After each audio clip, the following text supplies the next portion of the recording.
Bonjour à tous et bienvenue pour ce nouveau live. Donc je vais inviter Isabelle en espérant que ça fonctionne. Voilà. J'espère que ça va bien se passer et que tout va bien se passer. J'ai vu qu'il y a des petits soucis aujourd'hui sur Insta. Salut Claire, j'espère que tu vas bien. J'espère que tu m'entends. J'ai invité Isabelle. Voilà, faut pas s'inquiéter, ça va venir. Je suis assez étonné. Bonjour Faustine. Bonjour tout le temps. Thibaut, salut. Bonjour. Miguel. Tout est parfait au niveau du son. Salut Isabelle. Impeccable. Hop. Donc j'invite Isabelle à nous rejoindre. Bonjour à tout le monde. Lisa, j'espère que tu vas bien. Hello à tous, on attend juste qu'Isabelle se connecte et tout va bien se passer. Alors Isabelle, je t'ai envoyé une petite invitation à nous rejoindre. Merci Mélissa. Fit, please, yes. Salut. Est-ce que Salut. tu nous entends bien? Oui, je t'entends bien, c'est bon. Bon, impeccable. Ta caméra est un tout petit peu floue. Ben, je C'est sais pas peut-être pourquoi. moi. Comme ça. T'as une lumière qui va dessus la caméra ou pas? Vers ton Hmm, téléphone ou pas? Non? non, ça marchait tout à l'heure, je sais pas pourquoi. Bon, écoute. Est-ce que vous voyez bien moi je te vois. Donc du coup, est-ce que vous voyez bien Isabelle? Si tout se passe bien, ça va être impeccable. Euh, donc j'espère que tu vas bien. On est Oui, aujourd'hui, pour ceux qui connaissent pas, avec Isabelle Ponce. Bonjour à Fab. Pour nous parler de ce joli livre, Une rencontre qui se lit tac, avec deux couves en fait. Mais tu vas nous expliquer tout ça un peu plus loin dans notre échange. Comme d'habitude, maintenant, ceux qui ont l'habitude de nous suivre, on va commencer un petit peu par une intro, que tu nous expliques euh, qui t'es en gros, hein, ce que tu fais. Je pourrais dire que je pourrais commencer par le fait que tu es lyonnaise, si je me oui, tout trompe à pas fait. trop. Et voilà, que tu as commencé dans les années 2014 pour publier des petites histoires courtes chez Short Edition, je me trompe pas? C'est ça, oui, je me rappelle plus l'année pour Short Edition, mais je crois que c'est 2014. Ouais. Ok. C'est- Est-ce que tu peux nous en dire un peu plus sur ça, sur toi, sur qui tu es, d'où tu viens, sur euh, comment t'es arrivé à faire ça? Là, je Alors, t'en... j'ai dû commencer ma carrière, ouais, en 2000, enfin, en fait, en vrai, c'était en 2015 que j'ai commencé ma carrière en BD. J'ai démissionné, D'accord. comme vous, dans un labo. J'ai pratiquement fait que ça. J'ai fait des labos avant. C'était pas vraiment D'accord. artistique. Donc j'ai démissionné pour me lancer là-dedans réellement en 2015. Et alors au tout début, j'ai publié une histoire courte dans le projet Bermuda. C'est un collectif de BD. À l'époque, c'était Rhône Alpin. Maintenant, c'est National. Et bah voilà, j'ai publié une petite histoire là-dedans qui parlait des pieds noirs et de ma grand-mère en particulier. Et c'est grâce à ça que Swan m'a connue, en fait. Et c'est grâce au projet Bermuda qu'il m'a découvert et qui, en fait, il cherchait quelqu'un qui faisait à la fois un style BD et manga pour une rencontre. Et ben, j'étais la bonne personne pour le coup. Et voilà, ben, ça a commencé comme ça, en fait, relativement vite, parce que Swan m'a contacté en 2016, donc juste un an après ma démission. C'était cool. Et ça donne envie tout de suite quand tu lâches un boulot, parce que ça doit pas être simple, je suppose, de lâcher Non, de c'était lâcher un boulot pour se plonger dans ce domaine artistique? ouais, non, c'était pas simple effectivement. Mais, ouais, c'était la seule chose à faire en fait. J'en pouvais vraiment plus de ce boulot-là. Je l'ai tenté et après bon, ça s'est bien passé. Ça va. D'accord. Ok. Euh, donc, tu as publié plusieurs histoires courtes. J'ai vu chez Short Edition, tout ça. Est-ce que tu peux nous dire ce que ça t'a apporté? Ça, souvent, des petites histoires d'une page même, Short Edition, hein, ça ressemble à ça. C'est une page où tu dessines, où tu fais. Enfin, il y en a une notamment qui a reçu des prix. Alors attends, qui a reçu un prix là récemment. Si je me trompe pas, je vais y arriver. Où il y a une vidéo qui est sortie de ton image. Automne, c'est ça? Et voilà, bah pour l'automne, ouais, Ouais. c'est la qui a été prise à Short Edition. Alors je sais plus si j'avais la mettre tout de suite, j'avais mis combien de temps, je crois que oui. Oui, l'automne, en fait, je l'avais fait pour un concours, c'était le concours de BD Lausanne. Ils demandaient en fait une page de BD, de thème épouvantail. Et j'ai vu le concours, le dernier jour du concours, en fait, je m'y suis mise à 8 heures du matin, je l'ai envoyé à 18 heures. J'ai fini pile D'accord. à l'heure. Et j'ai pas été reçue au concours, donc j'ai recyclé cette histoire courte chez Short Edition. Et là, par contre, elle a été prise. Ouais, cette proposition, elle a été prise et elle a gagné le très court l'automne sur un prix du Festival Vic Film au Oui, Mexique. Alors ça, c'est récent. En oui, fait, il y a une vidéo qui a été tournée par rapport à ta page. C'est bien ça, hein, sans parler d'automne, je vous engage à aller le voir parce que c'est notamment la page est très expressive parce que tu arrives à faire passer beaucoup de choses juste sur une page. Euh, et après la vidéo qui est aussi un format court, hein, oui. une petite minute, je crois, qui reprend réellement tout ce que tu as voulu faire passer comme message. Et bah, elle a eu un prix, donc c'est assez sympa ce format. Et qu'est-ce qui t'amène à faire ces formats-là, du coup? Parce que tu en as fait plusieurs, après tu as fait celui-là, mais tu en as fait d'autres. Souvent, c'est Tu as fait... Pardon? les concours BD, c'est beaucoup en une page. Donc c'est pour ça que D'accord. j'ai fait beaucoup de formats très courts. Je n'ai pas gagné grand-chose avec ces concours, à part avec Short Edition, en fait. Et en fait, le réalisateur avait vu la page et ça l'avait bouleversé, ça l'avait même fait pleurer, cette BD. Et il m'a demandé l'autorisation de le faire en court-métrage. J'ai dit oui. Et en plus, c'est hyper fidèle. Ce qu'il a fait, c'est vraiment. Ouais, je suis super contente du résultat, quoi. Ouais, c'est très fidèle et c'est très joli. C'est aussi poétique que ce que tu avais fait.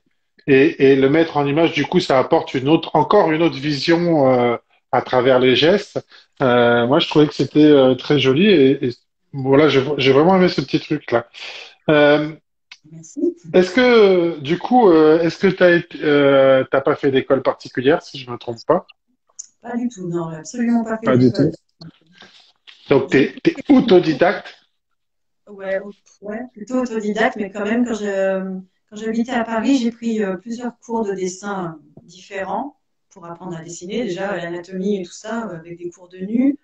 Et après, j'ai pris des cours d'aquarelle et encore un autre cours après, je ne me rappelle plus pourquoi. Mais... Ouais, c'était pour appliquer une méthode, c'était la méthode de Betty Edwards. Je ne sais pas si c'est connu ou pas, mais c'était pour apprendre à regarder, en fait, en oubliant ce qu'on regarde. C'est comme ça qu'on dessine mieux, en fait. On arrive bien à copier, hein. Regarder en oubliant ce qu'on regarde. Euh, alors, il est visible où ce court-métrage? J'essaierai de te mettre un lien, Fab. Excuse-moi, je réponds en même temps. Et du coup, je mettrai un lien dans la publication. C'est sur Vimeo, je crois que je l'ai vu. Mais je mettrai un lien comme ça, tu verras. Voilà. Merci, merci Claire. Et du coup, ces cours, ils t'ont rapporté quoi, toi? Bah, ça m'a appris beaucoup de choses. J'étais pas, enfin, à l'époque où j'ai fait les cours, j'avais justement des gros problèmes en anatomie, donc ça m'a tout appris. Ça apprend à regarder d'abord, et puis après, à force de copier, on finit par apprendre à savoir faire les choses, quoi. Enfin, Ouais. ça m'a un peu appris les bases, quoi. Je Ah, les ai vraiment. ah, c'est ça, tu décidé, mais il te manquait quelques bases, quoi, finalement. C'est ça que tu veux dire? Complètement, ouais. Sans cours, quand Ok. même, c'est pas évident. Et Aujourd'hui, si tu devais parler de tes influences, qu'est-ce qui te parle aujourd'hui? Qu'est-ce qui t'amène à faire un peu plus comme ça? D'ailleurs, tes influences BD, les personnes qui t'ont marqué, BD ou autres, hein, d'ailleurs, ce qui t'influence aujourd'hui dans ton métier à toi. Aujourd'hui, parce que les influenceurs du tout début, mais après, ça fait long. Alors, les Actuellement, influenceurs du tout début, c'était qui? au tout début, là là, je crois, je crois que j'ai commencé à faire de la BD à cause de Ranma 1,5. J'étais petite quand je regardais ça. Et en fait, j'aimais beaucoup le personnage de Bambou, euh, qui D'accord. avait une coiffure un peu particulière avec des boules sur la tête, en fait, et j'avais envie de la dessiner de dos. Et je me disais, on peut jamais faire des dessins de gens de dos. Alors je me suis dit, pourquoi pas faire une BD, du coup, comme ça, il y aurait des scènes où elle serait de dos. Je pense que ça a commencé là, je devais être au CM2, un truc comme ça. Et en fait, c'est comme ça que D'accord. j'ai commencé la BD. Bon, maintenant, Ranma 1,5, ça m'intéresse beaucoup moins quand même. C'est un peu pour gamin, quoi. Par contre, j'ai été Ouais. hyper influencée par Rumiko Takahashi dans Maison Ikoku, dans Juliette Je t'aime, parce que le scénario est génial et c'est un des monuments du manga, quoi. C'est de très loin un de mes préférés. Et j'ai aimé ça assez rapidement. Je pense que ça m'a amené vers la tranche de vie. Mon amour de la tranche de vie et du réalisme, ça doit clairement venir de Maison Ikoku au tout début. Et D'accord. Ok. Alors, Fab, il va poser une question. Est-ce que c'est à ce moment-là que tu as trouvé ton style? Je suppose qu'il voulait parler du moment où tu faisais, où tu as pris tes cours. Est-ce que c'est à ce moment-là que tu as trouvé un style ou ton style, il est venu, enfin, t'avais déjà ça en toi, c'est juste qu'il fallait, euh, récupérer quelques bases pour encore mieux mettre en avant ce que tu voulais faire? c'est pointu comme question, je ne sais pas trop. Ah ouais, eh, ils sont à fond, hein. C'est que des spécialistes là. Ils ont tous envie d'avoir toutes tes réponses. Non, mais voilà. Alors, d'où vient Comment le tu as style? travaillé ton style aujourd'hui, ce que tu fais? Ça, Un énorme mélange de plein de choses, hein, je pense. Alors, j'ai adoré Takahashi pour le scénario, mais je ne me suis pas du tout inspirée de son dessin, donc.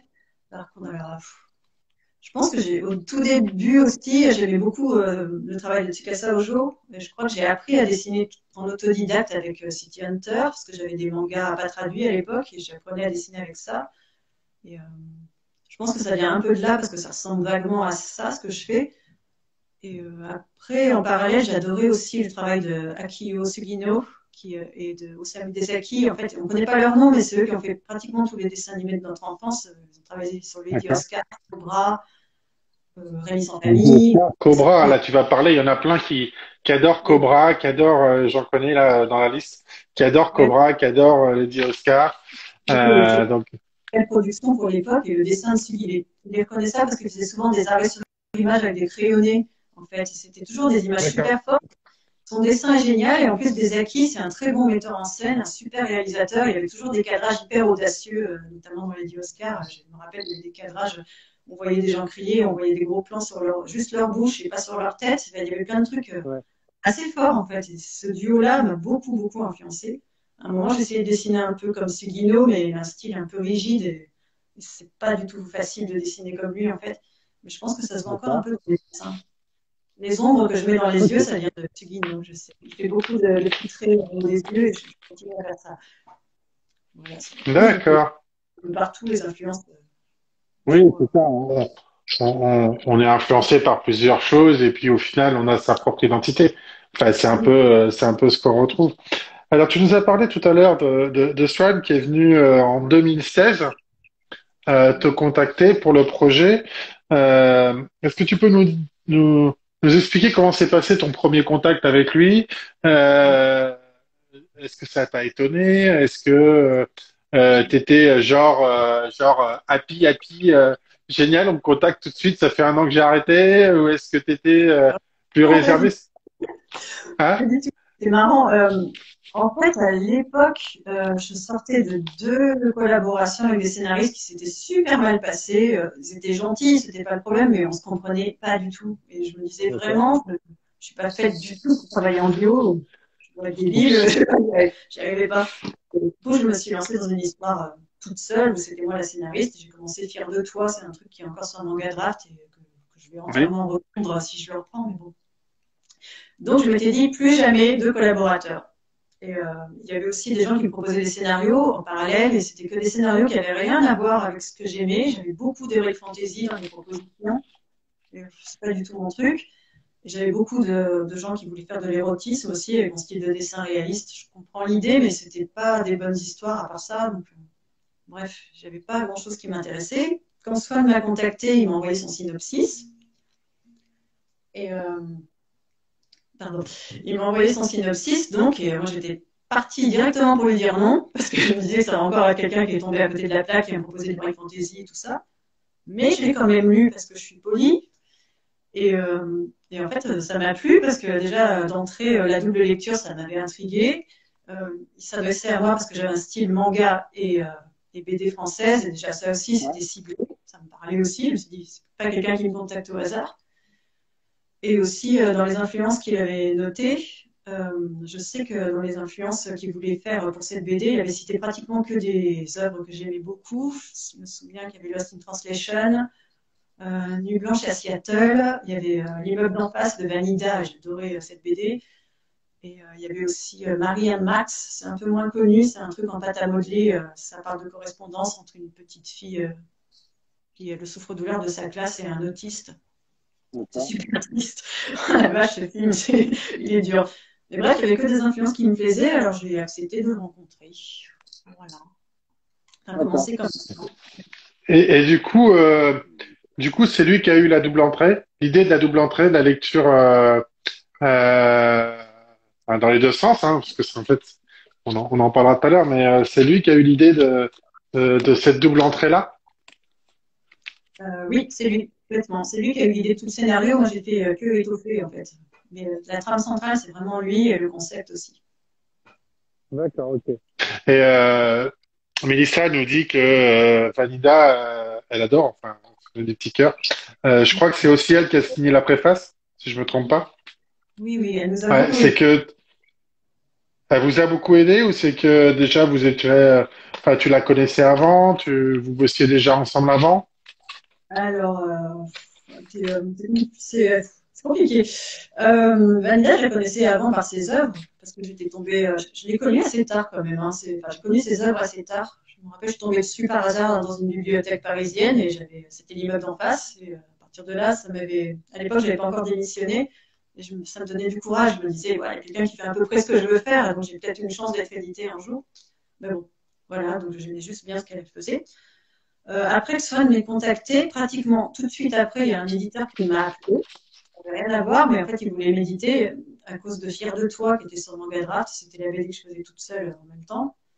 Et du coup, l'éditeur, je lui ai dit, ben, au lieu d'éditer Fier de toi, prends plutôt l'histoire de Swan, parce que justement, je viens de le rencontrer, c'est vachement bien ce qu'il fait. Et, prends-nous, nous, avec une rencontre, quoi. Et il a été OK. Donc, c'était les éditions Kotoji, et c'était avec Pierre Séry. Et je pense que c'est comme ça que Vanida elle a connu mon travail parce qu'elle a mis avec Pierre Séry et j'ai vu qu'elle me suivait aussi à partir de ce moment-là, je crois. En gros, elle suivait mon travail. J'étais contente d'être suivie par elle, c'était cool. Et malheureusement, en fait, on a travaillé avec Swan sur cette BD et malheureusement, au bout d'un an, les éditions Kotoji ont dû nous casser notre contrat. Enfin, c'est nous qui avons demandé à casser notre contrat parce qu'ils ont perdu leur distributeur, donc ils ne pouvaient plus Ouais. vendre de livres. Et sans distributeur, un éditeur, il n'existe pas. Ouais. Bah, c'est ça. Donc, c'était un coup dur pour Kotoji. Donc, il nous a laissé partir. Et malheureusement, on s'est retrouvé sans éditeur et qu'on avait plus de 200 pages de fait sur 320, je crois, 350, je sais plus. Et donc, début 2019, je crois, on s'est mis à chercher un nouvel éditeur et c'était pratiquement mission impossible parce que quand on a un projet aussi avancé, on ne trouve pas d'éditeur, malheureusement. Et en plus, mon style manga français, il ne plaît pas beaucoup, en fait. Souvent, on me dit que je suis soit trop BD, soit trop manga. Et j'ai encore le problème aujourd'hui. Je ne comprends pas trop bien ce procès, mais c'est un vrai problème à caser. Et donc, c'est à ce moment-là que je me suis rapprochée de Valinda. Je lui ai demandé des conseils pour voir quels éditeurs seraient susceptibles de nous éditer. Et donc, elle nous a proposé à ses éditeurs. Elle a beaucoup soutenu notre dossier. C'est à partir de là que je l'ai connue et qu'on l'a rencontrée. D'ailleurs, on l'a rencontrée au Lyon BD Festival pour prendre un verre avec Swan. D'accord. Ah, mais c'était bien du coup. Et du coup, c'est un éditeur. Donc du coup, vous avez fait affaire avec fait affaire. Moi, j'aime pas trop cette. Vous vous êtes fait publier par Lapin. Comment ça s'est passé du coup le, l'entrée, comment vous avez réussi à le vendre? Parce que tu dis que les éditeurs, finalement, ont du mal parce que le projet il est super avancé. Ça fait qu'ils peuvent pas non plus trop donner d'avoir de recul sur ce qui a déjà été fait. Comment c'est passé avec les éditions Lapin? Alors, c'est un pur miracle. En fait, ça faisait, franchement, de janvier à septembre, on a cherché en vain les éditeurs, on était vraiment déprimés. On pensait que c'était foutu, on envisageait même une campagne Ulule pour sauver quand même les meubles. Et ben, en fait, Lapin, on l'a pas vraiment rencontré, on l'avait pas contacté parce qu'il fait que des, enfin, il fait pas ce genre de BD. En fait, il fait surtout des BD plutôt marrantes, des strips ou des BD engagés. Et donc, on n'avait même pas pensé à le contacter. Et un jour, je ne sais plus du tout pourquoi, en fait, c'est Quentin Zution qui a découvert une rencontre qui était en ligne. Et je ne sais pas comment il est tombé là-dessus, mais il avait adoré, on avait parlé sur Twitter et je ne sais pas pourquoi, il a vraiment insisté pour que Lapin jette un œil là-dessus, parce qu'il était édité chez Lapin, Quentin. Et Ouais, ouais. donc, il a dit à Philippe des éditions Lapin de regarder notre projet et de nous signer, en fait. C'était un peu une blague au début, mais en fait, après, en MP, en fait, il m'a vraiment dit, enfin, Quentin m'a dit tout le bien qu'il pensait d'une rencontre. Il m'a dirigé vers son éditrice. Après, on a discuté avec Philippe. Et Philippe me suivait depuis un moment, il hésitait beaucoup, et puis finalement, il nous a pris. Il a Ouais, accepté de pas- signer parce qu'il aimait le projet. Du coup, le fait qu'il y ait Quentin qui soit entremetteur, ça a aidé, quoi, finalement. Ben, c'était inespéré, quoi. Je sais pas pourquoi il a fait ça, mais c'est ouais, super. D'ailleurs, il est C'est dans une la. belle page d'entrée. Bah, C'est une belle page d'entrée. Effectivement, il le recommande, ton bouquin, il l'a poussé dès sa sortie. Vraiment, c'est très très bien. Il y a une question du coup qui est en débat là sur le chat. Avant que tu nous fasses un pitch un petit peu sur l'histoire, par qui il faut commencer? je sais pas, j'ai jamais su. Nous, on peut pas le lire en fait. On connaît déjà les deux histoires. On est les seuls qui liront jamais l'histoire. Je sais pas par quoi il faut commencer. Nous, on a commencé par écrire Yuki, en tout cas, parce que on n'était pas très sûr d'elle. Enfin, c'était le personnage le plus flou sur les deux en fait. Donc, on a préféré écrire bien sur elle pour que ça enlève un poids, quoi. Parce qu'on avait vraiment du mal au départ. Par qui il faut commencer? Je sais pas, honnêtement. Dans les retours que j'ai, je crois que j'ai 50% de gens qui ont commencé par Yuki, 50% par Max. C'est vraiment comme vous voulez. D'accord. Ok. Moi, dans ma publication, j'ai donné un avis. Je crois qu'on a échangé. Il y a Mélissa qui est là et qui commente beaucoup. On avait échangé avec Mélissa à ce sujet-là. On a tous une interprétation différente et c'est assez rigolo. Justement, il y en a qui ont commencé effectivement par le côté, par le sens de lecture japonais et l'autre par le sens de lecture européen, on va dire. Et effectivement, on n'a pas forcément la même vision, mais c'est du coup ce qui fait aussi l'intérêt, je trouve. Euh, et et oui, on en a aussi discuté avec Gwenaël, je pense à la sortie sur ce sujet. Est-ce que tu nous fais un petit pitch de l'histoire et après on répond aux questions de Gwenaël parce que je pense que ça va dans le sens du pitch. Donc on parle bien pour ceux qui n'étaient pas là au tout début.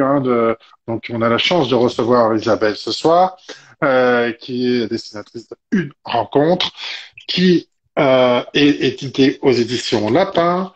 Alors je sais pas si vous allez bien le voir, mais donc on a une couve qui est double, comme si il y avait une double entrée, et il y a effectivement une double entrée puisque on peut lire le livre dans un sens et dans l'autre, et tu vas nous expliquer avec le pitch pourquoi, quelle est cette idée, et voilà. Alors, donc déjà, je reprécise que c'est une idée de Swan, hein, pas la mienne au départ. Ah oui, Alors, le principe du livre, en fait, il y a deux histoires qui se déroulent en parallèle. D'un côté, il y a l'histoire de Yuki, qui est japonaise et qui se lit dans le sens japonais, de droite à gauche. Et donc, c'est une femme japonaise qui rejoint son fiancé à Paris et qui va un petit peu déchanter parce que, en fait, son fiancé n'est pas vraiment là. Il s'en occupe pas tellement, donc elle se retrouve aérée à Paris, elle perd ses repères, elle a le mal du pays, elle est un peu paumée, quoi. Et de l'autre côté, on suit l'histoire de Maxime, qui se lit de gauche à droite, dans le sens européen. Et lui, c'est un quinquagénaire qui vit au rythme du métro boulot dodo, qui s'ennuie un peu dans sa vie. C'est un divorcé, qui a eu un enfant qui ne pourrait jamais, avec une fille avec qui il n'a pas vraiment de point commun. Il est un peu paumé aussi. Et un jour, il va trouver un carnet dans la rue où il y a des messages écrits par quelqu'un. Il va y répondre pour s'amuser. Et en fait, comme ça, les messages écrits dans ce carnet, en fait, a priori, ce sont ceux de Yuki. Et en fait, comme ça, va s'installer une espèce de correspondance entre Yuki et Maxime, sans que jamais ils se croisent. Et justement, tout l'enjeu du livre, c'est de savoir si oui ou non ils vont se rencontrer au milieu du livre, là où les deux histoires se rencontrent. C'est bon, C'est je t'ai ça. bien Et, compris. et donc l'histoire s'arrête. Euh, alors, si j'essaye de le faire, hop, là, c'est Max de ce côté-là, et là pour Yuki. Et du coup, il s'arrête en plein milieu du livre. Euh, il y a, si je me trompe pas, autant de pages pour l'un que pour l'autre. Bah, quasi, je suis fière de moi, ouais, je sais pas comment j'ai fait. J'ai Comment réussi, ouais. t'as fait ça? Ça vient. Comment t'as réussi à faire ça? Parce que ça doit être super complexe à gérer ça. Enfin, je sais pas, moi je me suis posé la question comment, a priori Swan est en ligne, euh, euh, comment euh, comment t'as réussi à créer un truc qui se termine quasiment pile poil au milieu, qui a quasiment autant de pages. Alors je dis quasiment parce que je suis pas persuadé à 100%, mais globalement tu dois pas être loin à une ou deux pages près. Euh, et du coup, ça donne une super double page. Du coup, oui, effectivement, je suis d'accord avec toi, José. Euh, Comment tu as réussi à caler toute l'histoire, tout le scénario des deux sens, enfin, ces deux histoires, pile poil avec le même nom? Bah, franchement, pour que ce soit exactement le même nombre de pages, je sais pas exactement comment je fais, j'ai un genre de super pouvoir. En fait, j'arrive vraiment à prévoir quelle place va prendre quelle scène, en fait. Ça vient avec la pratique et avec une rencontre, j'ai vachement développé ça, je sais exactement mettre les choses. Je pense que, en fait, c'est les concours où il faut faire tout en une page. En fait, réussir à faire rentrer tout en une page, c'est un super exercice. En fait, ça permet vraiment de soit étirer les scènes, soit de vraiment les condenser au maximum et de façon à ce que ça reste lisible. Et c'est super formateur, en fait. Parce que je sais que pour l'épouvantail, j'ai vraiment galéré à rentrer toutes les cases que je voulais et faire ressortir de l'émotion en si peu de cases. Effectivement, c'était compliqué. Mais une fois qu'on sait faire ça, je pense qu'on peut tout faire. J'arrive vraiment à, ouais, je sais pas comment dire. J'arrive à sentir combien de pages en gros ça va me prendre. Je sais pas pourquoi. D'accord. Je pense que c'est à force de pratique. Voilà. Et Ok. après, Euh, alors, il y en a 155, on me dit, pour Yuki et 159 pour Maxime. Tu vois, on est vraiment, euh, euh, on est vraiment ouais, à pas grand-chose près. Euh, donc, comment s'est passée du coup la collaboration avec Swan qui est en ligne? Euh, L'histoire est géniale, hein. Tout le monde le dit. Enfin, tous ceux qui ont pu lire la BD, qui l'ont lu, il y a eu, enfin, moi, j'ai vu que des beaux retours. merci. Euh, Ouais. et comme dit Mélissa, elle l'a acheté à la sortie, c'était sans regret. Je pense que Gwenaléla, elle l'a publié, c'était vraiment super. Le retour de Claire, que je remercie encore pour le live ce soir, il est super. Donc moi, j'ai vu que des échos positifs et personnellement, je l'ai lu, je l'ai chroniqué aussi et je l'aime vraiment beaucoup. Comment ça s'est passé du coup ces échanges avec Swan? Un enfer, bien sûr. Non, Ouais, c'était c'est sûr, il a l'air vraiment pas cool en plus. non, c'était une ordure. Non, mais ça s'est bien passé. Bah, il a fallu un petit temps d'adaptation, comme dans toutes les collaborations, quoi, pour savoir où l'autre voulait aller exactement. Enfin, nous, faut apprendre à se connaître, parce que je ne connaissais pas du tout. Hein, mais ça va, ça a été assez vite. Au tout début, je sais qu'on n'a pas pu travailler tout de suite sur ce projet. Je ne sais plus pourquoi on a attendu quelques mois. Et pendant ce temps, donc, on a fait des recherches de personnages. J'aime bien au début en fait que les scénaristes avec qui je travaille m'envoient des photos d'à peu près le genre de personnes auxquelles ils veulent que les héros ressemblent pour qu'ils ne soient pas déçus ou quoi. Et je sais que Swan m'avait proposé Massimo Troisi, que je ne connaissais pas trop, j'avoue. J'ai toujours pas vu Le Facteur, il faut que je vois ce film d'ailleurs, c'est une honte, j'ai honte de moi. Et donc, il avait proposé Massimo Troisi pour faire Maxime. Et moi, de mon côté, j'avais regardé le seul drama japonais que j'ai vu de ma vie, c'était Kimi wa Pet, parce que j'adore ce manga. Donc, j'avais regardé le drama. Et il se trouve que l'héroïne, c'était jouée par Koyuki Kato. Et elle joue aussi dans Le Dernier Samouraï avec Tom Cruise. Et je la trouve super belle, cette fille. Et je me suis dit, pourquoi pas prendre Koyuki Kato. En plus, le prénom Yuki m'avait pensé à elle. Donc, voilà. Et Ouais. ça, bah, là, on s'est mis d'accord sur ça. Et pendant toutes ces petites préparations, en fait, on apprend à se connaître et voilà, à voir un peu où on veut aller, quoi. Ouais, ouais, tu le montres sur ta page. Je crois que t'as fait deux publications où tu montres tes inspirations. Alors, je les ai un petit peu en photo là, mais où tu montres tes inspirations sur les photos. N'hésitez pas à le voir sur la page. C'est bien mieux que sur les C'est pas des papiers que j'ai. portraits, Euh, hein? c'est pas des portraits exacts, évidemment, c'est des inspirations, hein. C'est pour voir Oui, c'est les bien. personnes que j'ai, quoi. C'est ça. Il y a une question, est-ce que on peut interpréter, alors c'est aussi un débat qu'on a eu, et c'est assez rigolo parce que quand on échange entre nous sur cette BD, la fin, elle n'est pas établie. Enfin, elle n'est pas établie. On peut avoir, à notre sens, à nous en lecteur, on n'a pas toujours eu la même interprétation. Est-ce que, un, c'est voulu? Est-ce qu'il peut y avoir plusieurs interprétations ou est-ce qu'il y en a qu'on finalement pas compris ou est-ce qu'il y a qu'une seule réelle interprétation de la fin? Non, chacun de les Ah, interprète. Je pense. Swan peut ah. confirmer, je pense. C'est lui qui a une fin ouverte comme ça. Ouais, Donc, ouais, c'est ça. moi, c'était pas. C'est une fin ouverte. Ouais, c'est une fin Et ouverte. tout, Finalement, et tout, non, pas de spoil, hein, vraiment pas de spoil. L'idée, c'est pas de spoiler, mais justement, c'était de savoir s'il y avait plusieurs potentielles euh, euh, interprétations et si c'était voulu. Et effectivement, chacun peut interpréter un petit peu la fin. Est-ce que Euh, toi, quand tu as lu, euh, tu t'es fait ta propre interprétation du coup, ou est-ce que avant de le construire, tu vois ce que je veux dire? alors, je suis une grande maniaque dans les scénarios, en fait.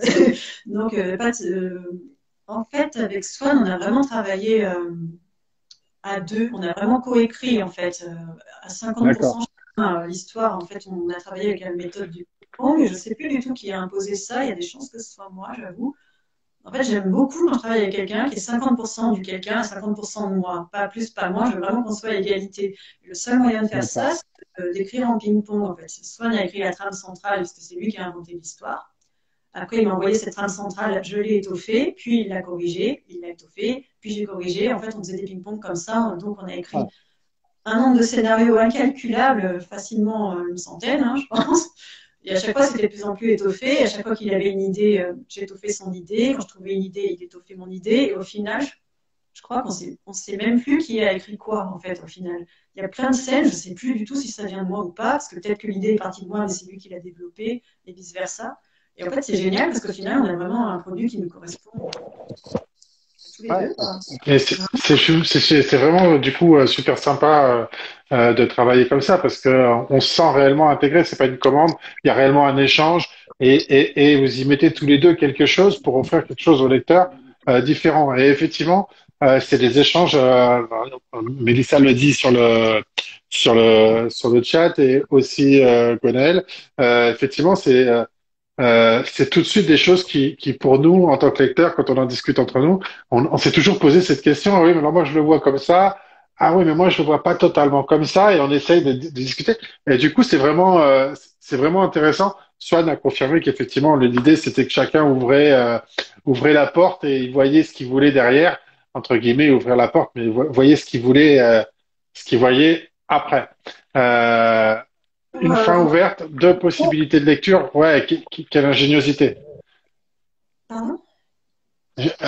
Euh, Fab, il met euh, une fin ouverte, deux possibilités de lecture, trois petits points, et j'ai rajouté quelle ingéniosité finalement, parce que ça donne aussi beaucoup d'intérêt à cette lecture.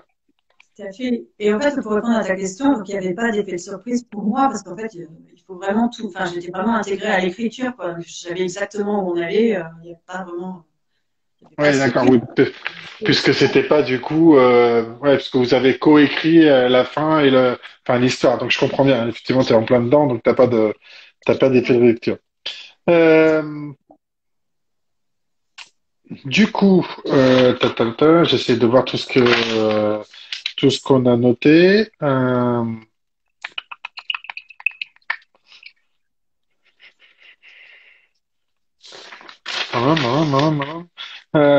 Tu t'inspires beaucoup des films, tu en as parlé juste avant. Est-ce que Swan, qui est en ligne, a les mêmes aspirations aussi que toi? Est-ce que vous avez discuté sur des scènes en disant ça me fait penser à ça? A priori, vous avez travaillé sur une playlist musicale aussi, non? Où vous travaillez ensemble avec de la musique? Alors oui, alors en fait c'est moi, j'aime bien quand je travaille sur un projet avoir au moins un genre de BO. Si on est d'accord sur la BO, c'est chouette, ça permet de rester dans le même ton du début à la fin, parce qu'en fait on travaille 3 ans sur une rencontre et entre le début et la fin, on oublie, euh, on oublie d'où on était parti en fait. Et la musique, ça permet de se rappeler un petit peu l'ambiance qu'on voulait pour cette BD, quoi. Une ambiance un petit peu mélancolique et tout ça. Et donc il m'avait suggéré une chanson de Jacques Dutronc et Françoise Hardy qui s'appelle Brouillard dans la rue Corvisart. Et c'est marrant parce que la rue D'accord. Corvisart est sur la rive gauche et aucune des scènes ne se passe sur la rive gauche. On est toujours sur la rive droite pendant toute l'histoire. Mais bref, et c'est une jolie chanson toute douce que je ne connaissais pas et ça va bien avec l'histoire, je trouve. C'est tout mélancolique, tout doux et c'est très parisien. Voilà. D'accord. Alors, Swan, il dit que, il y a des références différentes. You have got a mail, The Shop Around the Corner. Euh, Mhm. Vous êtes donc tous fans de Meg Ryan, si j'ai bien compris, du coup. Moi, Parce que non. The Shop Around the Corner, ça doit être Meg Ryan. The Got a Mail aussi. Je me trompe pas. T'as abordé tout à l'heure, un film, mince, je sais plus lequel, là, où on se rendait au pied du truc building là, je sais plus. Mais c'était aussi McBrien. Bon, peu importe. Et Swan nous met une vidéo. Alors, s'il peut me l'envoyer par petit chat, je veux bien. Je le mettrai aussi dans le lien de la publication. Et du coup, vous avez travaillé pendant 3 ans, tu dis? Le projet, globalement, il a travaillé 3 ans. Combien de temps vous avez mis, parce que 3 ans, c'est aussi dû au problème avec les éditeurs. Enfin, le problème. Oui, Nuit Blanche à Seattle, merci Sven. Non, c'est Et pas ce que Nuit je Blanche suis, à hein. Seattle, c'est aussi Meg Ryan. Bah, en fait, c'est soit là qu'il y a des délire avec Meg Ryan. Moi, pas spécialement. Moi, j'ai, You Got a Mail, Swan, t'es tagué Meg Ryan. You Got a Mail, en fait, c'est l'adaptation de A Shop Around the Corner, qui est de Ernst Lubitsch. Moi, je suis très, très fan de Ernst Lubitsch. Donc, je préférais A Shop Around the Corner. Mais en fait, c'est le même film, sauf que c'est, pas ouais, c'est adapté, quoi. Bon, voilà, bref, on était quand même raccord sur l'histoire et c'est ce qu'on aimait bien. Qu'est-ce que c'était la question de quoi on parlait? euh, Vous avez travaillé 3 ans ensemble, mais est-ce que les 3 ans, c'était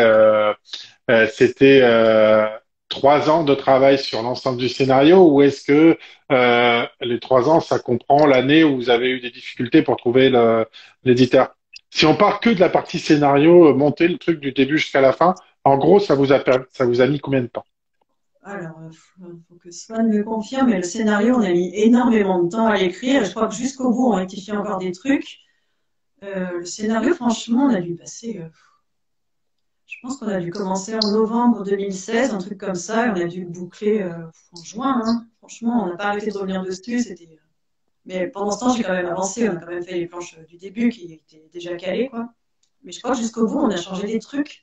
Je pense qu'en plein milieu de Maxime, c'était déjà 2 ans et demi que j'étais en train de bosser. Je crois qu'on a vu qu'il y avait un truc qui ne collait pas en parallèle avec Yuki. C'était l'angoisse. Donc j'ai dû refaire, j'ai dû réintercaler des planches chez Yuki et changer des trucs du côté de Maxime. Enfin bon, bref, on s'en est sorti. C'est bon, c'est raccord. Mais jusqu'au bout, ouais, on a réécrit encore et encore. C'était un long, long travail d'écriture, ouais, j'avoue. Ouais, mais ouais, parce que ce qu'il faut dire, enfin, euh, effectivement, le fait qu'il y ait deux sens de lecture, ça veut dire qu'à peu près au même moment, dans la pagination, entre guillemets, tu dois avoir le ping-pong réel de l'autre côté. Enfin, il y a réellement ce travail. C'est pas deux histoires qui se rencontrent au final, c'est vraiment deux histoires qui se rencontrent tout au long du livre de chaque côté. Ouais, c'est ça, Et exactement. moi, j'ai trouvé, et c'est, et ce qui effectivement, je me dis, parfois, ça a dû être, Swan, il se souvient pas. C'est non, Mais du coup, il a été actualisé tout le long, c'est ce qu'il dit en tout cas. Ah, Euh, oui, ouais. et, et, et du coup, ça veut dire que est-ce que tu as travaillé les deux histoires en parallèle? Est-ce que globalement tu as travaillé l'une, enfin tu nous as dit que tu avais plutôt travaillé l'une et plutôt travail que et l'autre après parce que l'une vous semblait un peu plus compliquée, c'est bien ça? Alors, en fait, les scènes clés, on les avait vraiment fait en même temps, en parallèle, parce que c'est important d'avoir les D'accord. scènes clés en parallèle pour que ce soit raccord. Après, les détails, on les a fait au fur et à mesure. Et certains détails nous ont fait changer certaines scènes clés de l'autre côté aussi. Enfin, c'était vraiment une écriture compliquée. Et en plus, j'aime bien qu'il y ait des ponts entre différentes scènes. Par exemple, qu'il y ait un petit élément d'une scène numéro 2, par exemple, qui revienne dans la scène 22, en fait, qui prépare la suite. Donc, c'était vraiment compliqué, mais je suis hyper exigeante en fait en scénario. Et un scénario, il est vraiment fini quand on peut plus rien bouger. En fait, quand on peut plus rien enlever, quand il n'y a pas de scène superflue, quand il n'y a pas de scène, quand vraiment tout est un bloc. Si on enlève une chose, ça se casse la gueule. C'est là que c'est bon. Voilà. Donc on a beaucoup D'accord. réécrit. Il n'y a rien en trop, rien en moins. Donc les histoires en séparé, déjà, ça aurait été compliqué à écrire. Et en plus, les deux ensemble, c'est vrai que ça nous a vraiment cassé la tête à certains moments. Mais en gros, on peut dire qu'on a écrit les scènes clés des deux côtés, au moins pour se référer à Oui, quelque voilà. chose. C'est pour caler le récit et après vous avez rajouté au fur et à mesure. Et quand tu dessinais, est-ce que tu dessinais une partie une partie du début de chaque côté ou est-ce que tu as fait tout un cran de la partie? Tu vois ce que je veux dire? On a dessiné, voilà, j'ai dessiné Yuki dans l'ordre, je n'aime pas m'éparpiller, en plus ça aurait fait des niveaux de dessin différents un peu partout, ça aurait été bizarre. J'ai Ouais. fait Yuki en bloc. Ouais. Et on a fait des storyboards ensemble aussi. Ça aussi, ça se fait pas. Je ne les fais pas dans mon coin, je les ai fait avec Swan, il les a validés. Et on a fait, je sais plus, à vrai dire. Je crois qu'on a fait tous les storyboards de Yuki d'un bloc. Enfin, je sais plus. Non. D'accord. Bref, on a commencé par la partie Yuki, on a tout fait d'un bloc, puis ensuite on a fait tout Maxime d'un bloc. C'était plus simple, quand même. Ok. Euh, Si aujourd'hui avec alors non, je vais poser deux questions. Pourquoi les deux couleurs? Euh, pour Max, on est sur un orange, Ouais. d'accord, un choix orangé. Les envies, Et puis là, plutôt c'est- vert. Et pourquoi? alors, je ne sais plus du tout. Sérieusement, je ne sais plus du tout. Je sais pas si je pense que c'est Swan qui voulait faire une couleur, très probablement. Je ne sais plus. Vu que je me rappelle pas, c'est peut-être bien lui qui m'a demandé ça, j'avoue. Non, je ne sais plus. Pardon. D'accord. Je ne sais absolument plus. Moi, me connaissant, j'ai D'accord. pas blanche, mais c'est plus. Du coup, bah, si Swan est là et qui peut nous répondre, ça serait cool au passage. Et si aujourd'hui, avec du recul, Mhm. est-ce que tu changerais quelque chose ou est-ce que vous changeriez quelque chose? Est-ce que maintenant, avec le retour qu'on vous en fait, les échanges que vous avez pu avoir, si vous aviez des possibilités de changer quelque chose, est-ce qu'il y a quelque chose que tu changerais, toi, de ton côté? Je pense pas. Non. Au niveau du scénario, non, parce que je pense qu'il est vraiment solide. On n'aurait pas pu faire mieux. Enfin, je vois pas. Moi, je n'aurais pas pu faire mieux, en tout cas. Au niveau du dessin, bah oui, comme je pense que ça fait ça tous les dessinateurs. J'aimerais bien faire des meilleurs dessins à peu près à toutes les pages. Enfin, c'est toujours pareil, hein, on n'est jamais content de ce qu'on fait, mais après, dans l'ensemble, ça me va. Par contre, un tout petit truc que je regrette, c'est l'impression orange qui est sortie trop orange et qui est un petit peu fluo par rapport à ce qu'on avait décidé, mais bon, c'est des choses qui Qui est arrivent. trop marqué, qui est pas assez pastel, entre guillemets, qui est pas assez pastel, c'est ça que tu veux dire? Ouais, il est C'est quasiment ça? fluo. On est limite, mais bon. Ouais, c'est vrai. Alors, on le voit pas bien, mais effectivement, il y a une notion un peu fluo, je suis assez d'accord. Euh, Moi, ça m'a pas gêné à la lecture, hein, clairement. Euh, il y a quelque chose qui m'a interrogé aussi. Alors, est-ce que c'était fait exprès ou pas? Je suis en train de vérifier si je raconte pas de conneries parce que je suis capable d'en raconter. Hop, hop, hop, hop, hop.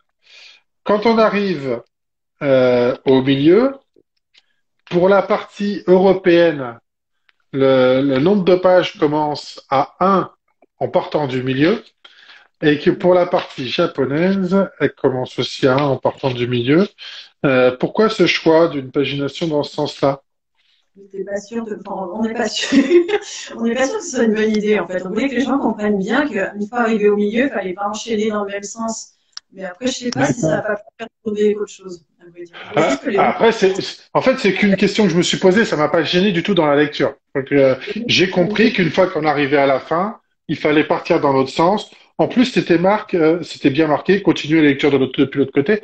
Donc, il n'y avait pas de, tu vois, ça m'a pas gêné du tout dans la lecture.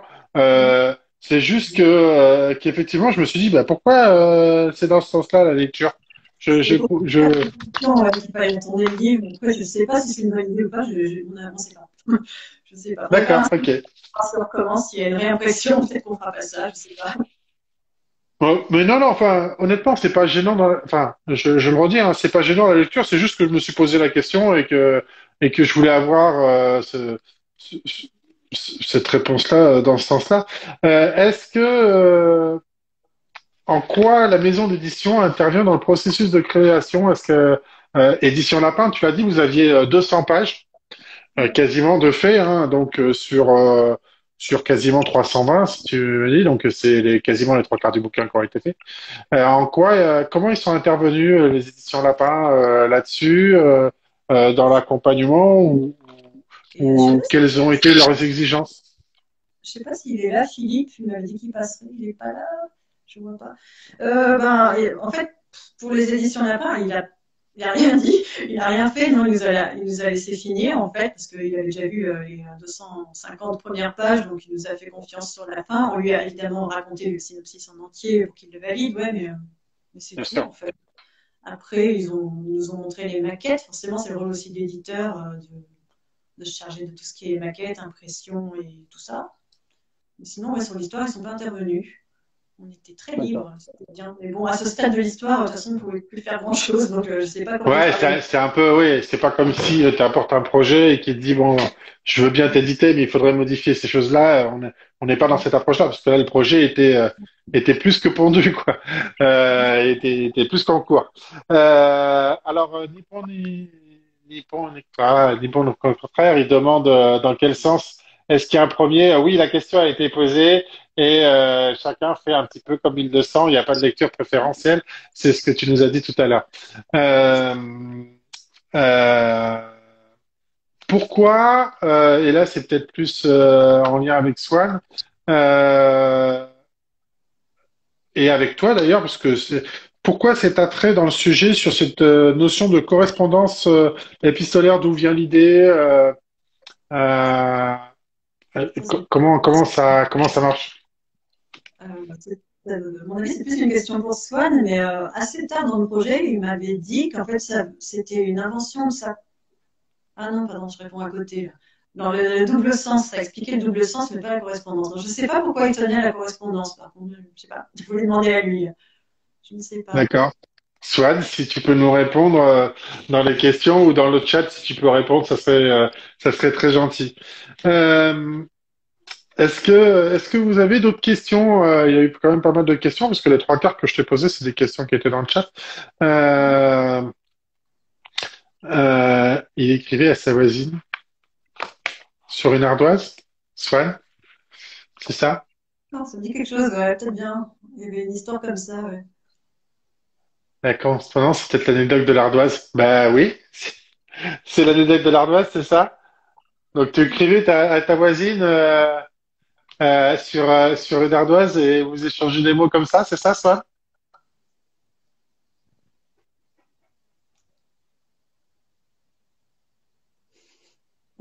Ok, je vais y répondre. Répondra au fur et à mesure.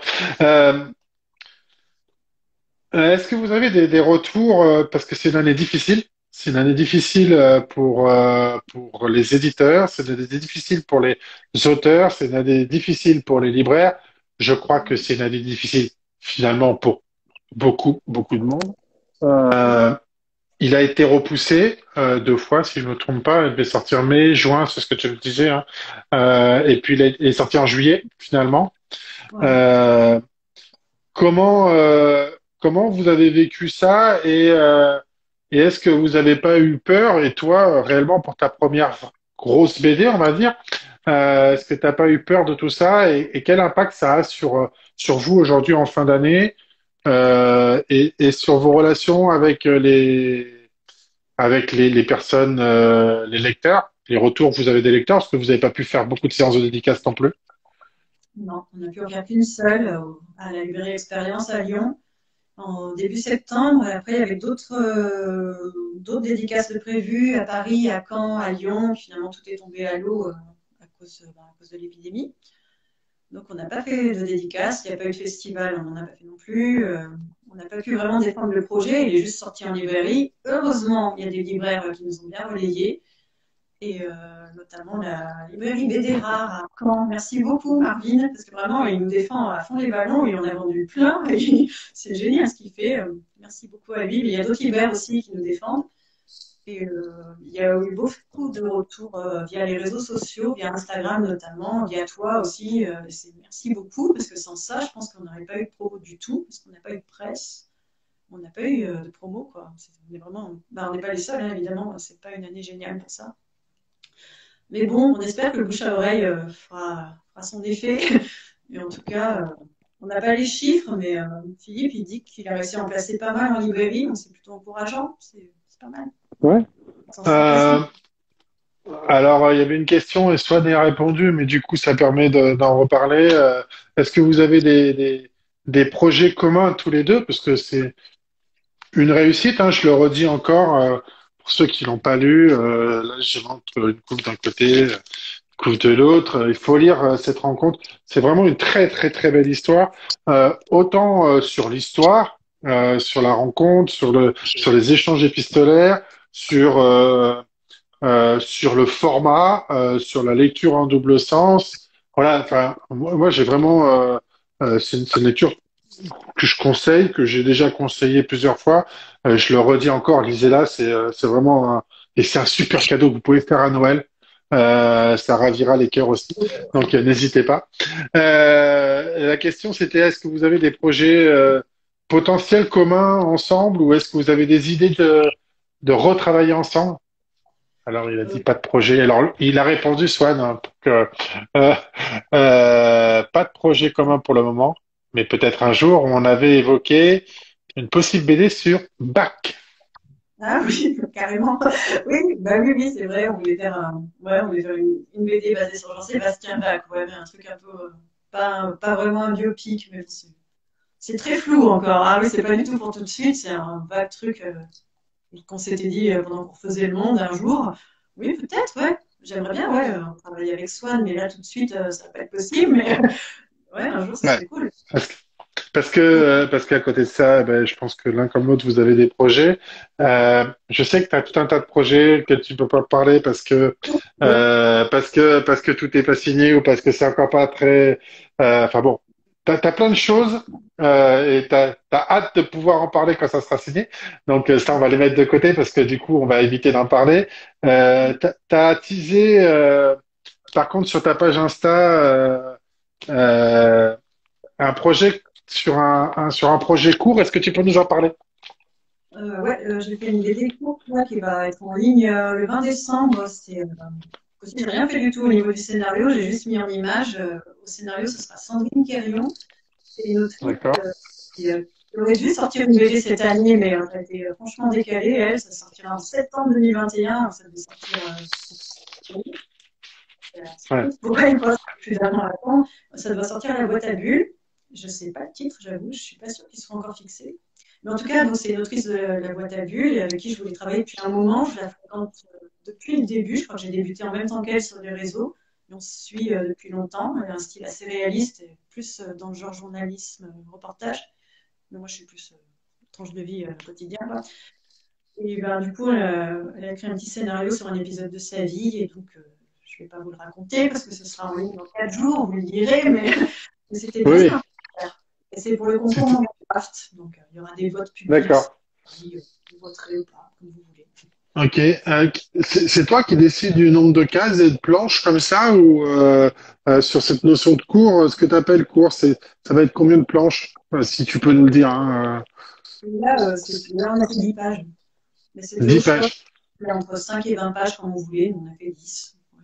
D'accord. Et donc, là, c'est lié au concours sur Manga Draft. Plusieurs fois, tu nous as parlé de Manga Draft. Ça t'apporte quoi de travailler sur cette plateforme-là? Euh, comment est-ce que tu peux nous expliquer déjà ou expliquer aux gens ce que c'est MangaGraph et nous dire comment ça fonctionne? En fait, c'est des plateformes où on peut poster des BD, quoi, c'est fait pour ça. On a des lecteurs, on peut avoir des conseils.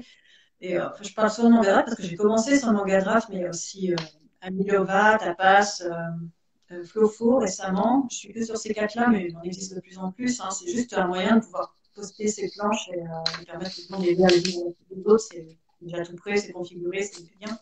Et Manga Draft, je sais que ça m'a servi à tout, en fait. Je conseille beaucoup d'ailleurs à ceux qui débutent de se mettre sur les plateformes en ligne parce qu'en fait, les éditeurs regardent beaucoup les plateformes en ligne. Je pense que c'est comme ça que Quentin Zution a dû tomber sur ma BD ouais, parce que ça existe, il n'y a pas de parce que, pardon. Oui, Mais il avait un blog, Quentin. Initialement, je crois qu'il avait un blog qui tournait, qui cartonnait, qui s'appelait à l'époque où il avait encore un autre nom.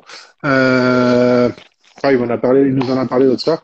Bon, peu importe. Et effectivement, la notion de réseau, c'est quelque chose qui vient vous apporter un peu de visibilité, quoi, finalement. Le carrément, manga graph est spécifié.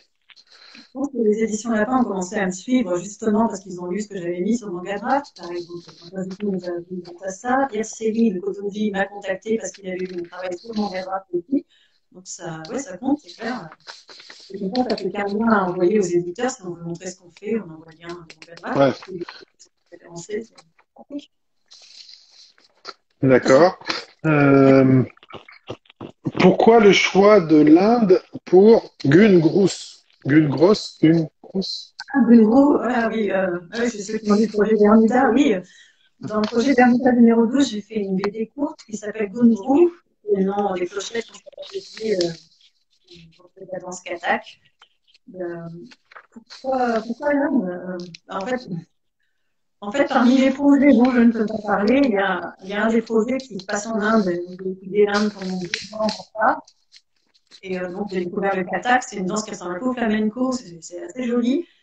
Et donc, j'avais fait une petite BD dans le projet Bermuda pour m'entraîner en fait à dessiner tout l'univers indien parce que je suis pas très habituée à ça. Donc, c'était un espèce d'entraînement à une BD qui viendra plus tard, peut-être. On verra. D'accord, donc ça c'est un des projets sur lesquels tu travailles. Euh, qu'est-ce qu'on peut... Est-ce qu'il y a des choses que tu voudrais rajouter, nous parler euh, voilà, de tes envies, peut-être ta lecture de l'année, toi. Est-ce que tu lis beaucoup de BD du coup? BD ou manga?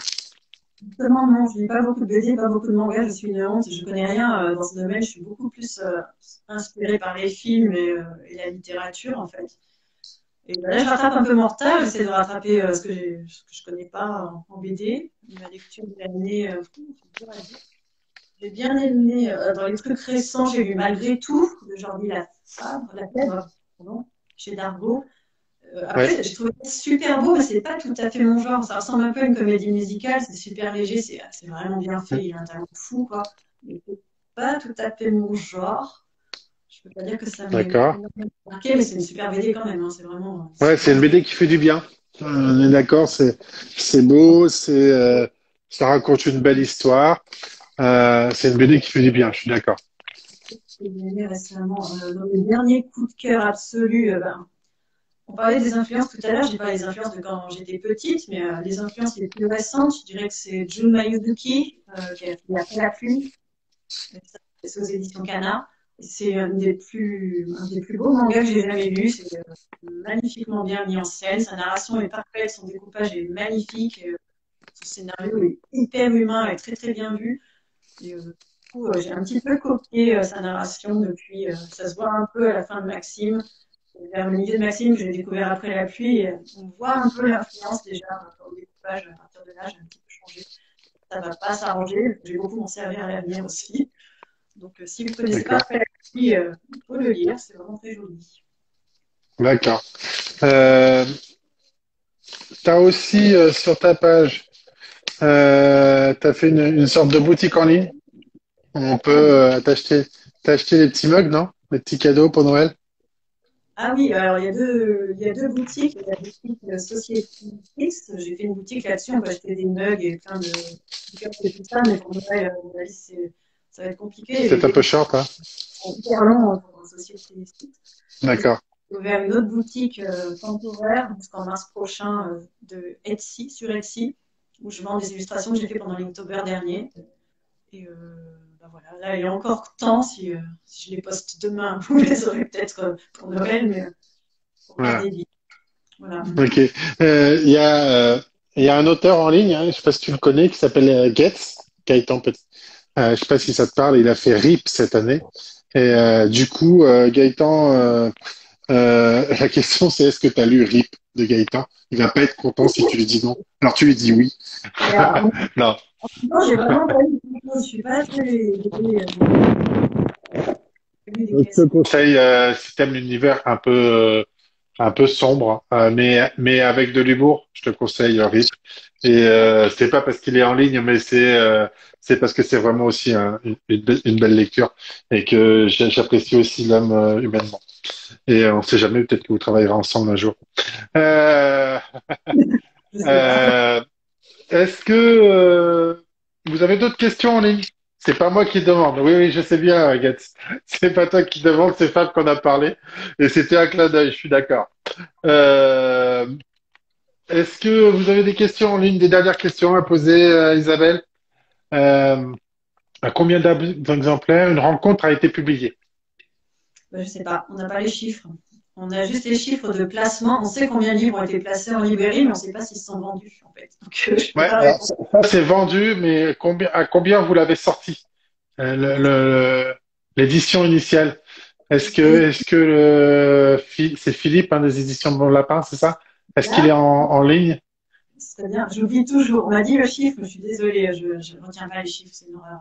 Si Antoine est là encore, peut-être qu'il peut répondre. Je Je sais sais pas s'il est. Il sait plus pas. non plus. On va zapper. Ouais. Ok, ça aurait été bien de savoir. Merci pour ta question, Gaëtan. Mais on n'a pas la réponse. Ouais, Demander, c'est le nombre, demander aux le éditions nombre Lapin. d'impressions, quoi. Si Philippe est pas là, donc on peut difficilement avoir la réponse. Swan, a priori, n'est peut-être plus là. N'a plus l'air d'être là. Oui, Swan. Ouais, mis en place. Alors, mis en place. Tu sais ce qui a été mis en place ou pas du tout? À qui, moi? Moi, je ne sais rien. Je cache de rien. Je suis désolée. D'accord. Ok, derrière. En tout cas, pas de souci, il dit Gaëtan. Mais il est visible. Il le dit lui parce il a fait des dédicaces à la sortie là du semaine dernière. Gaëtan, tu étais en dédicace, hein, je crois. Du coup, effectivement, il est visible et j'espère qu'il le sera encore, tout comme tout un tas de belles BD. Donc, je le redis, aux éditions Lapin, une rencontre vraiment très intéressante parce que on la lit dans les deux sens. Une histoire d'échange épistolaire qui est très très bien menée aussi bien dans l'histoire que dans un sens ou dans l'autre. Et c'est cette belle. Gwenaëlle nous dit merci pour cette belle rencontre, une lecture émotionnelle, tant par l'entrée que par les mots, que par celle du dessin, une parfaite alchimie. Euh, donc, donc voilà, Fab, il dit qu'il faut passer, si tu as le temps, euh, à Orléans, parce qu'il est d'Orléans. Euh, J'aimerais beaucoup euh, passer par là, mais bon, ça s'est pas fait. Et oui, en librairie, comme ça, que j'ai plongé direct dessus. Oui, Mélissa, et Mélissa, t'avais été de mémoire t'avais pas, tu devais, oui, t'as une dédicace, Mélissa? Ah non, c'est bizarre, je sais plus. Euh, ouais, oui, vraiment une belle lecture. On est tous, on est plusieurs à l'avoir soutenu. Je pense qu'on va continuer encore parce que c'est une belle lecture. Et je le redis, n'hésitez pas à lisez cette BD. C'est vrai. Ah tiens, d'ailleurs, une question parce que moi je dis toujours lisez cette BD. Pour toi, c'est une BD ou c'est un manga ou c'est un mixte? Ah là là, si vous saviez, je ne sais pas quoi répondre à ça. Je ne comprends rien. Je ne sais pas. Ça dépend vraiment des gens. Je ne sais pas ce que c'est. Pour moi, c'est exactement entre les deux. Et c'est un Ouais, éternel problème. En ce moment, on cherche des éditeurs pour des dossiers. Et à chaque fois, je suis soit trop manga, soit trop BD. Je ne sais pas du tout sur quoi on se base.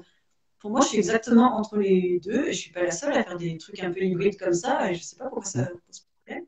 Je ne sais pas qualifier ça. Ma narration, elle est clairement manga. Mon dessin, il est un petit peu plus BD. Et voilà. Donc, ça dépend ce qu'on regarde. La narration, je dirais que c'est manga. Et le BD, le dessin, un peu BD. Voilà, si je peux pas répondre mieux. d'accord. Je sais pas, moi. Euh, Je sais pas. alors, il y a une autre question. Est-ce que la colorisation a pris autant de temps que le dessin? Ouais. Pour moi, ça me prend énormément de temps et pourtant, c'est une bichromie. Alors, si je mettais vraiment toutes les couleurs, je pense que j'y serais encore. Je sais pas pourquoi c'est si lent chez moi, mais oui, ça prend du temps. Ça prend beaucoup, beaucoup de temps. Je dirais qu'il me faut une journée pour faire une planche et pratiquement plus d'une demi-journée pour faire la couleur. Alors que c'est qu'une simple bichromie. Je ne sais pas comment je me débrouille, mais je suis très lente à ça. Je ne sais pas pourquoi. J'essaie de D'accord. m'améliorer. Ok. Mm. Swan, il dit que c'est un manga européen. Exactement. Soit on a raison. Écoutez-le. Oui. Comme comme ça, on Bien. pose pas de questions et on coupe Manga. la poire en deux. Et je trouve que c'est très bien comme idée. Effectivement, c'est un manga européen avec une belle particularité. Et encore une fois, merci pour vous. Merci à vous. S'il n'y a pas d'autres questions, du coup, on va s'arrêter là. Je te remercie encore à toi. Merci à Swan d'être venu et d'avoir répondu. Euh, et euh, bah, merci encore pour cette très belle lecture. Euh, et puis j'espère qu'on aura la chance en 2021 de te croiser sur les festivals ou sur les séances de dédicaces chez les libraires, aussi bien pour te soutenir toi que pour soutenir les libraires. Allez acheter chez vos libraires. Et voilà, merci vraiment à vous deux. C'était un plaisir pour moi de parler de ce livre. Réellement, il me tient beaucoup à cœur et il est très important dans mes lectures de cette année. Donc, merci à vous deux. C'est une très belle rencontre. C'est assez facile de le dire, mais c'est une très belle rencontre cette lecture cette année. Merci encore. Et Merci. bah, du coup, j'en profite à tout le monde pour dire que là, petite pause, hein, parce que trêve de Noël. Donc globalement, je reprendrai pas les lives d'ici le 4 janvier. Le 4 janvier, normalement, si je me trompe pas, ça doit être un lundi, le 4 janvier. Et je vous ferai un live pour une sortie du 6 avec l'auteur. Voilà, un live un peu spécial. Et du coup bah, je vous demanderai, je vous donnerai des indices. Alors certains doivent savoir un petit peu de qui il s'agit, mais je vous donnerai des indices à ce moment-là. Euh, et puis voilà, merci encore. Et puis à très bientôt. Et puis en échange, et puis sur ta page, suivez la page d'Isabelle. Elle y poste de très belles choses. Et puis on attend le 20 du coup, hein, dans quelques jours maintenant, pour lire ton travail en 10 pages. Voilà, parfait. C'est bien Ok, ça. merci beaucoup, merci Isabelle, merci Swan, et puis bah, à bientôt. Et à bientôt tout le monde, et joyeuses fêtes, profitez bien, faites attention à vous, et lisez, achetez des bouquins, et voilà, c'est super. Euh, merci, ciao ciao Yann, ciao tout le monde, Au revoir. au revoir.